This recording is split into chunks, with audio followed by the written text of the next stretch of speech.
Notre 11e clé s'intitule Système de défense et nous allons voir que c'est une clé très importante.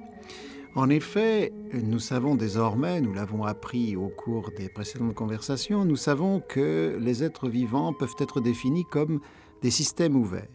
Mais par ailleurs, on sait aussi que, malgré d'ailleurs l'intense développement de la vie sur la Terre, on sait que ce sont des systèmes fragiles, en interaction avec leur milieu, en interaction assez permanente, et que ces milieux leur sont assez fréquemment hostiles. Alors, il est particulièrement intéressant de voir comment ces systèmes vivants peuvent se défendre, car il est important pour eux de pouvoir durer, de se perpétuer. Oui, c'est un problème tout à fait général. Mais auparavant, je prendrai un exemple pour bien situer le problème qui nous concerne tous. Si nous sommes ici, finalement, c'est parce que nos ancêtres ont échappé aux grandes épidémies de choléra, de peste, avant de donner naissance à leurs enfants, qui à leur tour ont pu donner naissance à des enfants. Alors naturellement, ce sont des fléaux que nous ne connaissons plus, fort heureusement, dans les pays industrialisés, mais qui sévissent encore ailleurs. Et finalement, les grandes épidémies ne sont pas si loin. La première qui a été bien décrite s'est déroulée au VIe siècle après Jésus-Christ. On pense qu'elle a duré pendant une cinquantaine d'années, qu'elle a fait 100 millions de morts. Et au XIVe siècle, c'est le quart de la population européenne qui a été détruite par la peste. On connaît encore une grande épidémie de peste qui s'est produite en Chine à la fin du siècle dernier. Autrement dit, si nous sommes ici, c'est que nos ancêtres, très lointains ou plus proches, y ont échappé, et que si tous étaient atteints, comme dit La Fontaine, tous n'en mourraient pas. Du moins, avoir eu des enfants, ils ont résisté. Pour des raisons diverses, sans aucun doute, sur lesquelles on commence à avoir quelques idées, et nous y reviendrons, si vous voulez bien, à la fin de cet entretien. Alors on peut revenir à la considération plus générale, car ce que vous avez dit de nos ancêtres est sans doute vrai pour tous les ancêtres de tous les animaux, du plus simple au plus complexe. Et en fait, le problème de l'agression des êtres vivants et des systèmes qu'ils mettent en place pour se défendre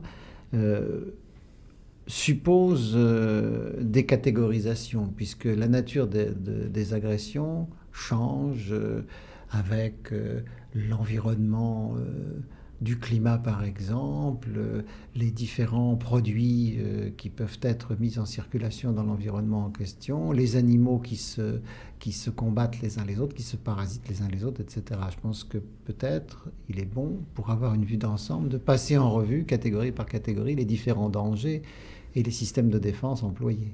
Oui, on va essayer de le faire. Tout d'abord, les problèmes de résistance aux conditions climatiques. Les conditions climatiques sont changeantes, il fait froid, il fait chaud, il fait humide, il fait très sec, et par conséquent, il est nécessaire que les organismes, ou plus exactement si les espèces veulent survivre à ces conditions climatiques, qu'elles aient élaboré des formes de résistance, et ça a été certainement un des grands moteurs de l'évolution. En ce qui concerne par exemple la résistance aux conditions climatiques, il y a des systèmes qui sont très généralement utilisés par des bactéries, des champignons, des protozoaires, des insectes, des plantes, etc. C'est le passage au cours du cycle par une cellule qui s'entoure d'une paroi résistante, qui perd une grande partie de son eau, qui par conséquent a un métabolisme extrêmement réduit, sinon nul, et qui, dans ces conditions, va pouvoir résister aux conditions climatiques défavorables. Et ce n'est que lorsque les conditions redeviendront meilleures, au beau jour par exemple, que ces formes de résistance, qui peuvent être des spores ou des graines, vont germer et donner naissance à un organisme, aux organismes qui vont perpétuer l'espèce.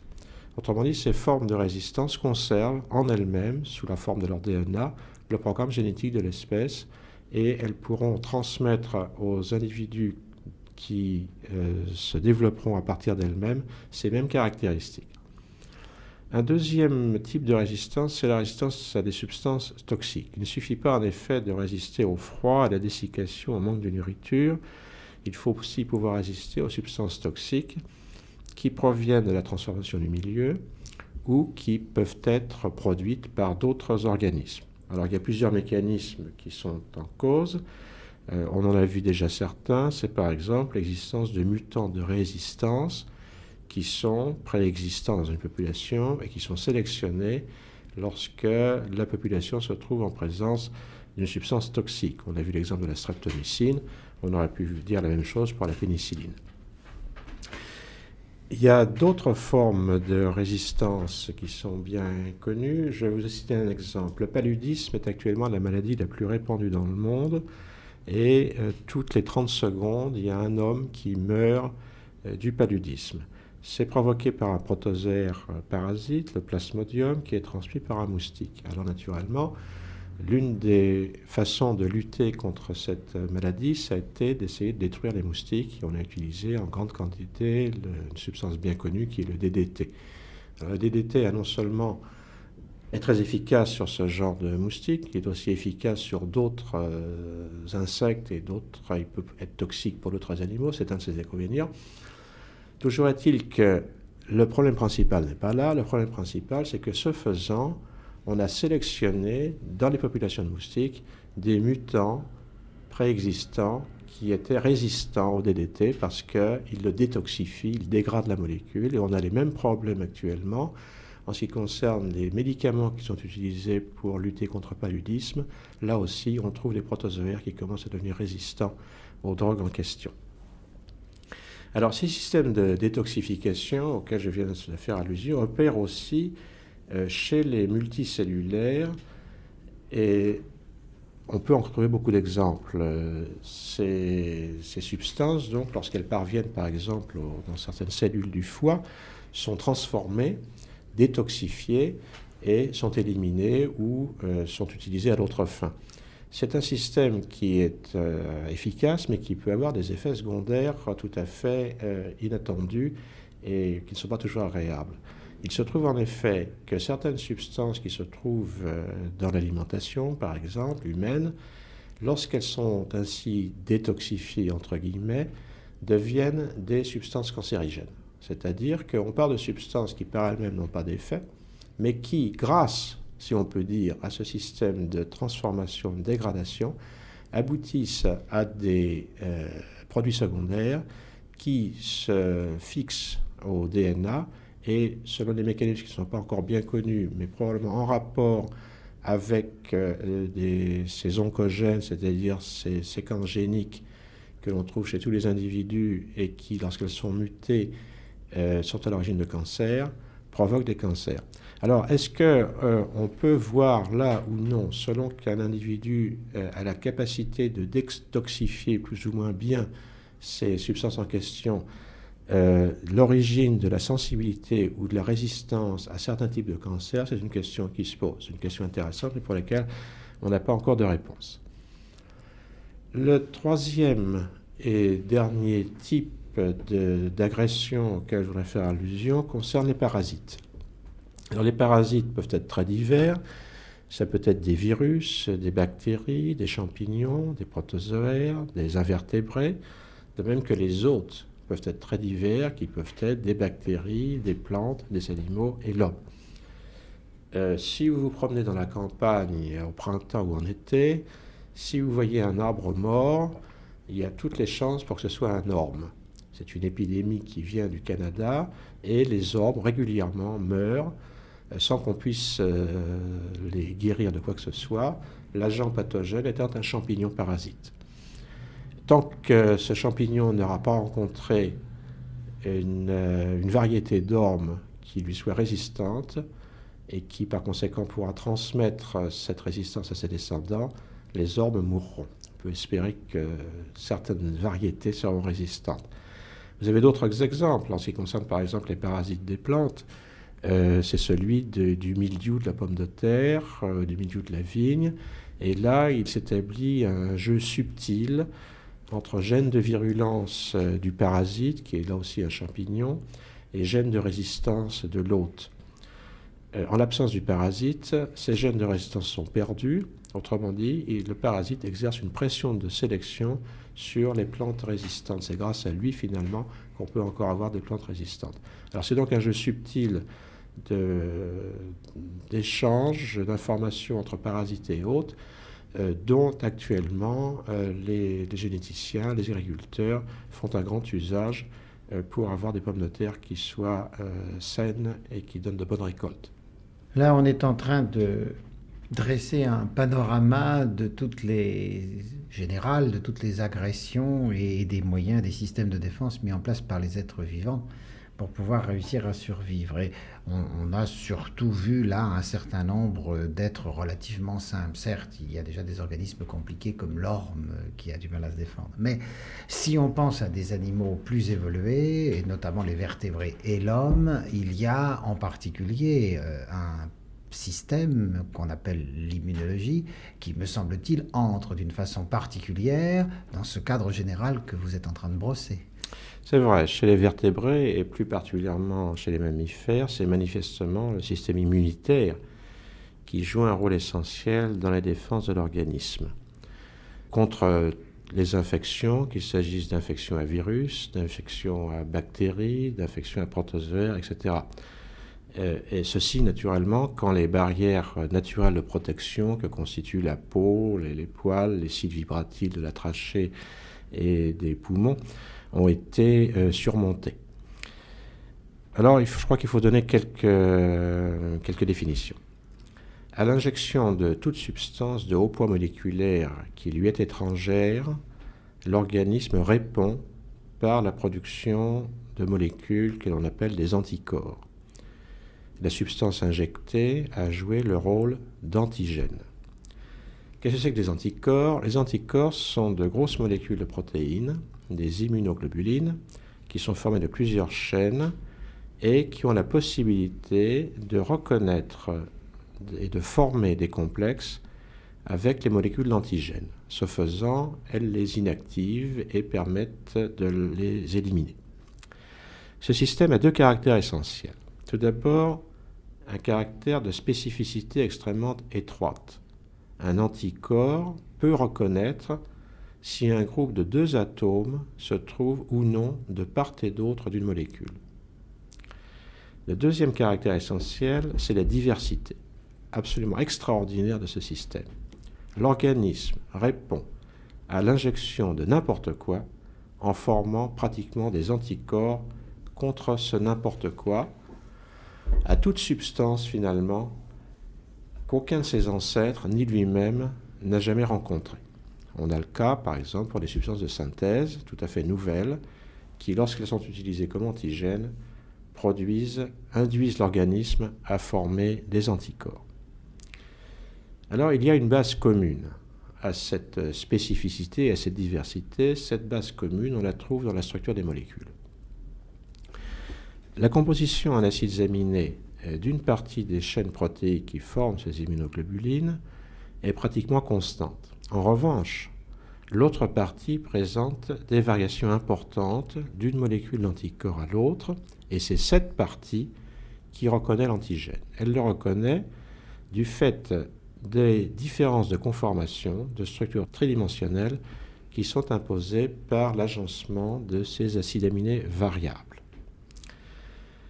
Un dernier point, chaque anticorps est synthétisé par une cellule de type globule blanc, un lymphocyte, et une telle cellule ne produit en général qu'une molécule d'anticorps.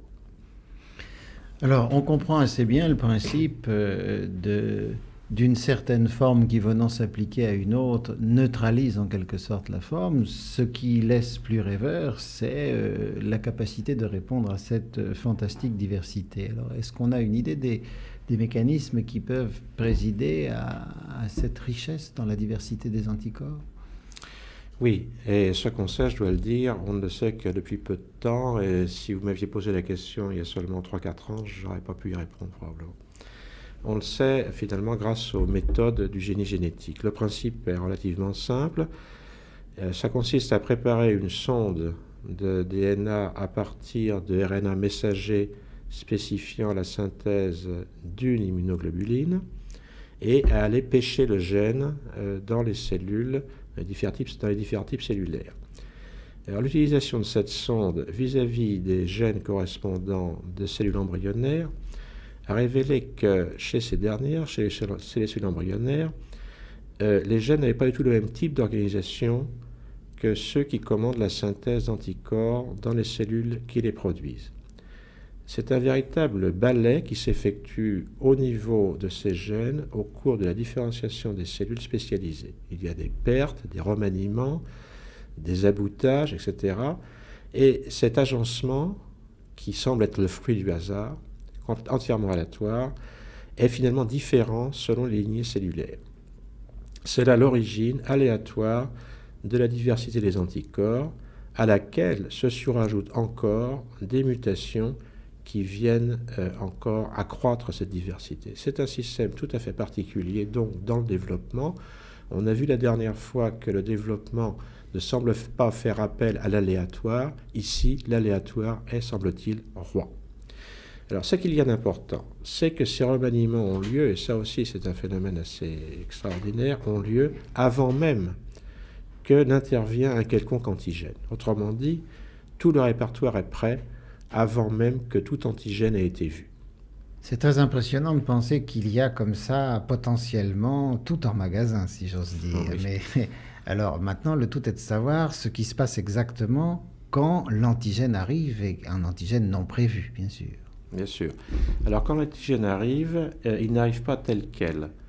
Il est pris en charge par des cellules de l'organisme qui vont le présenter à d'autres cellules du même système. Alors il y a toute une coopération extrêmement précise et mal connue de divers types cellulaires. Le résultat final, finalement, c'est que l'antigène va être présenté sous une forme modifiée aux cellules qui sont compétentes pour fabriquer les anticorps, et ce sont les cellules qui possèdent l'anticorps correspondant qui, en présence de cet antigène, vont commencer à se multiplier et à sécréter l'anticorps qui va neutraliser l'antigène. On voit là opérer un système de mutation-sélection tout à fait remarquable. Alors il y a un autre phénomène qui intervient aussi, qui a été mis en évidence aussi bien chez la souris que chez l'homme. Je vais essayer d'en tirer l'essentiel. On a donc mis en évidence un groupe de gènes situés tout près l'un de l'autre, un complexe génique. Pour chacun d'eux, il existe un très grand nombre d'allèles que l'on décèle chez les différents individus d'une population, d'une même espèce, la nôtre par exemple. Et les possibilités de combinaison de ces allèles sont telles que, ajoutées aux autres combinaisons d'allèles d'autres gènes, elles dépassent le nombre d'atomes de toutes les galaxies connues. Il n'y a pas deux hommes qui soient génétiquement semblables, sauf, encore une fois, les vrais jumeaux. Le groupe de gènes dont vous venez de parler remplit une fonction précise, alors là. Quelle est cette fonction ? Bien, certains gouvernent la synthèse de molécules que l'on trouve à la surface de la quasi-totalité des cellules, et pas seulement à la surface des cellules qui entrent en jeu dans la réponse immunitaire. Situées à la surface de ces cellules, il s'agit de molécules cibles qui, lorsqu'elles sont altérées à la suite d'une mutation par exemple, font que les cellules qui les portent sont immédiatement considérées comme étrangères à l'organisme et éliminées. Elles constituent en quelque sorte la carte d'identité de l'individu. Ces molécules peuvent aussi voir leur conformation modifiée par les virus que les cellules hébergent. Là aussi, la cellule va être reconnue comme étrangère, elle va être éliminée, tuée, et le virus va aussi être éliminé. Il s'agit donc de molécules qui sont aisément modifiables et qui, en quelque sorte, sont gardiennes de l'intégrité de l'individu, de l'intégrité du soi. Il s'agit de la fonction du premier groupe de gènes. C'est ça, oui. Il y a d'autres gènes qui ont d'autres fonctions, toujours dans le même groupe. Toujours dans le même groupe. Oui, oui. Oui. Alors ces autres gènes gouvernent la synthèse de molécules qui, elles, ne se trouvent à la surface que des cellules qui coopèrent dans la réponse immunitaire. Et ce sont ces molécules qui permettent à ces cellules particulières de coopérer entre elles. Autrement dit, la réponse à un antigène dépend donc à la fois de la spécificité de l'antigène lui-même et du fait qu'il est présenté, en quelque sorte, aux cellules compétentes par d'autres cellules qui se reconnaissent comme faisant partie du même individu. Ce sont donc ces produits qui sont à la base de la reconnaissance du soi et du rejet du non-soi. On voit là opérer un système extrêmement sophistiqué qui assure finalement le fonctionnement harmonieux des milliards de cellules qui constituent un organisme. Alors, il y a un dernier point à propos de ce système. Certaines combinaisons de certains allèles du système permettent à l'individu qui les porte de répondre à une infection par une production massive d'anticorps. Ils sont donc bien protégés.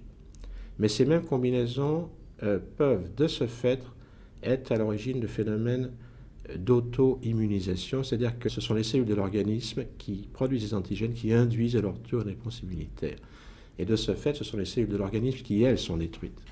Alors, c'est le cas, par exemple, dans un certain nombre de maladies. En particulier, il semble que ce soit le cas dans le diabète juvénile de l'enfant. D'autres combinaisons d'allèles donnent, au contraire, une susceptibilité accrue à, par exemple, la sclérose en plaques, ce qui permet de revenir finalement à la peste.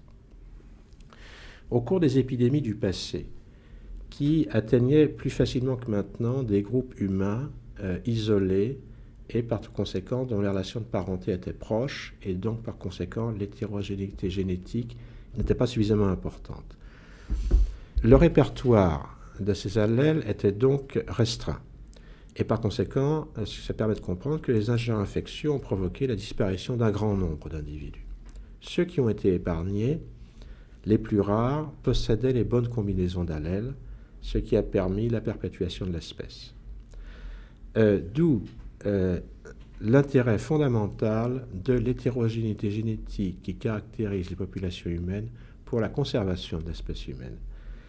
Ce système a donc joué et joue un rôle de premier plan dans la défense des individus et de l'espèce. Chaque homme, semble-t-il, a une chance différente de survie face aux multiples organismes, face aux multiples agressions auxquelles il a à répondre. Là, vous nous parlez en prenant notamment l'exemple de la peste, d'organismes qui survivent au fléau et qui, bien évidemment, ont une descendance qui sera plus adaptée. Au fond, c'est un peu une équivalent de sélection telle qu'on a déjà eu l'occasion d'en parler. C'est-à-dire que c'est comme si ceux qui ont survécu à la peste étaient des mutants résistants à la peste ou qui ont eu la chance de ne pas être contaminés, bien entendu. Mais on peut penser à l'inverse que les parasites, les organismes qui attaquent les individus, peuvent s'adapter, pour les mêmes raisons, au système de défense des individus en question. Oui, c'est exact. Sinon, il n'y aurait plus ni paludisme, ni maladie du sommeil. Alors, les systèmes sont très divers et les parasites sont très astucieux. Dans le cas du paludisme, les cellules parasitaires qui sont injectées lors de la piqûre de l'insecte gagnent si rapidement les cellules dans lesquelles ils vont se loger que les défenses immunitaires n'ont pas le temps de jouer. Et ce n'est qu'à la suite de réinfection que les défenses immunitaires pourront se mettre en place si naturellement l'individu n'est pas mort auparavant. Dans le cas de la maladie du sommeil, il s'agit de trypanosomes. Et là, on a affaire à un système tout à fait particulier et tout à fait remarquable. Les trypanosomes possèdent des antigènes qui sont reconnus par l'hôte et par conséquent, une grande partie de ces trypanosomes se trouve éliminée par les réponses immunitaires à la suite d'interactions avec les anticorps. Par un mécanisme qu'on ne connaît pas encore, il se trouve que une partie de la population ayant été éliminée, on trouve dans l'autre partie de la population d'autres antigènes. Autrement dit, en réponse aux défenses immunitaires de l'autre, la population de trypanosomes fabrique d'autres antigènes. Et le cycle peut se reproduire plusieurs fois.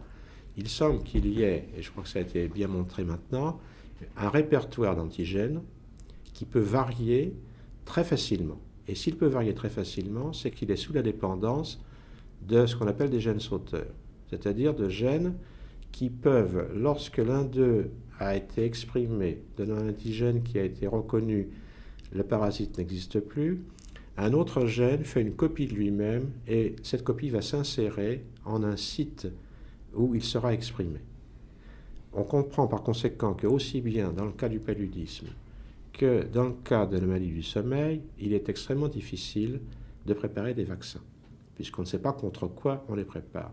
Alors on a de bons espoirs actuellement, et là encore, ce sont les méthodes du génie génétique qui seront probablement à l'origine de la production de tels vaccins. Est-ce que c'est pas un peu semblable avec la grippe, justement C'est le même problème. C'est le même problème. Oui, si bien que on a autant de chances d'être capable de se défendre que de succomber à l'agression de plus astucieux que soi. Oui, c'est toujours un problème d'action, de réaction, de défense et d'agression.